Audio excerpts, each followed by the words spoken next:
Hi friends, welcome back to Potti kitchen. ఈరోజు మన పొట్టి కిచెన్లో కొబ్బరి లడ్డూని ప్రిపేర్ చేయబోతున్నాము. కొబ్బరి లడ్డూని పెద్దవాళ్ళ నుండి చిన్నవాళ్ళ వరకు చాలా ఇష్టంగా, కలర్ఫుల్గా తినేటట్టుగా చాలా సింపుల్గా ఎలా చేయాలన్నది మనం ఈ వీడియోలో ఎక్స్ప్లెయిన్ చేస్తాను. వీడియోని స్కిప్ చేయకుండా ఫస్ట్ నుంచి ఎండ్ వరకు చూడండి. చాలా ఈజీగా చేయొచ్చు, వంట రాని వాళ్ళు కూడా సింపుల్గా చేసుకోవచ్చు. దీనికోసం నేనైతే కొబ్బరి ముక్కల్ని దీని వెనకాల ఉన్న బ్రౌన్ కలర్ అనేది మొత్తం క్లీన్ చేసేసి ఇలా ముక్కలుగా కట్ చేసి తీసుకున్నాను. సన్న పీసెస్గా కొబ్బరి ముక్కల్ని తీసుకొని ఒక మిక్సీ జార్ తీసుకొని దాంట్లోకి యాడ్ చేసేసుకోవాలి. సో ఇలా కంప్లీట్గా యాడ్ చేసి మూత వేసి మెత్తగా గ్రైండ్ చేసి తీసుకోవాలి. మిక్సీ మధ్య మధ్యలో ఆపుకుంటూ కలుపుకుంటూ మనకి పౌడర్ అనేది పర్ఫెక్ట్ కన్సిస్టెన్సీలో గ్రైండ్ చేసి తీసుకోవాలి. ఇలా గ్రైండ్ చేసి తీసుకున్న కోకోనట్ పౌడర్ని మనం పక్కన పెట్టేసుకుందాము. సో దీన్ని పక్కన పెట్టేసుకొని స్టవ్ మీద ఒక కడాయి పెట్టుకొని దీంట్లో 1 కప్ బెల్లాన్ని యాడ్ చేస్తున్నాను.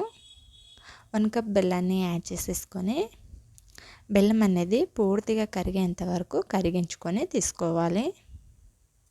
దీంట్లో 1-2 టేబుల్ స్పూన్ వరకు వాటర్ని యాడ్ చేసుకోవాలి. వాటర్ అనేది ఎక్కువ యాడ్ చేయకూడదు. మనం బెల్లం అనేది కరగడానికి కొంచెం యాడ్ చేస్తే సరిపోతుంది. సో ఇలా యాడ్ చేసుకున్నాక బెల్లం అనేది మనకి పాకం అనేది రావాల్సిన అవసరం లేదు, పూర్తిగా కరిగిపోతే సరిపోతుంది. బెల్లం అనేది ఇలా పూర్తిగా కరిగిపోయాక మీరైతే దీంట్లో ఏదైనా నలకలు అలాంటివి ఉన్నాయి అనుకుంటే వడబోసి తీసుకోవచ్చు. ఈ బెల్లం వాటర్ ఇలా వడబోయడం వలన బెల్లంలో ఎలాంటి చెత్త ఏదైనా ఉంటే సరే మనకి ఏది లేకుండా ఫ్రెష్గా వచ్చేస్తుందండి బెల్లం వాటర్ అనేది. సో ఇలా వడబోసి తీసుకున్నాక దీన్ని తీసి పక్కన పెట్టేసుకోవాలి. ఇలా తీసి పక్కన పెట్టేసుకున్నాక స్టవ్ మీద అదే కడాయి పెట్టుకొని దీంట్లో నెయ్యిని యాడ్ చేసుకోండి. ఇలా 1 టేబుల్ స్పూన్ నెయ్యిని యాడ్ చేసుకున్నాక మనం ముందుగా గ్రైండ్ చేసి పెట్టుకున్న కోకోనట్ పౌడర్ని దీంట్లోకి యాడ్ చేసేసుకోవాలి. ఇది పచ్చి కొబ్బరి తురుము కదండి. ఇలా యాడ్ చేసుకొని దీన్ని మీడియం ఫ్లేమ్లోనే ఫ్రై చేసి తీసుకోవాలి. హై ఫ్లేమ్లో ఫ్రై చేసుకున్నట్లయితే మనకి మాడిపోయినట్టు అయిపోతుంది. సో ఇలా సువాసన దాంట్లో ఉన్న పచ్చివాసన అంతా పోయేంత వరకు ఫ్రై చేసుకొని దీంట్లో బెల్లం వాటర్ని యాడ్ చేసుకోవాలి. 1 టేబుల్ స్పూన్ టేస్ట్ కోసం నేను నువ్వులని యాడ్ చేశాను. మీరు లేదంటే స్కిప్ చేయొచ్చు, కానీ నువ్వులు వేయడం వలన మనం లడ్డూలు తినేటప్పుడు టేస్ట్ అనేది బాగుంటుంది. సో ఇలా అంతా కలుపుకొని దీంట్లో బెల్లం వాటర్కి కోకోనట్ పౌడర్ అంతా పట్టేంత వరకు కలుపుకొని 1 టేబుల్ స్పూన్ ఇలాచీ పౌడర్ని యాడ్ చేసుకోండి. ఫ్లేవర్ కోసం చాలా బాగుంటుంది. ఇలా కంప్లీట్గా యాడ్ చేసేసుకొని మనకి కొంచెం తీసి చూస్తే ఇలా ఉండలా రావాలి.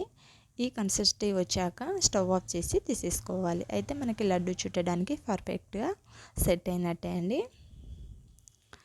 ఇలా స్టవ్ ఆఫ్ చేసి మామూలుగా చల్లారినప్పుడు కొంచెం గోరువెచ్చగా ఉన్నప్పుడే మనం వీటిని లడ్డూలు చుట్టుకుంటే పర్ఫెక్ట్గా వచ్చేస్తాయి.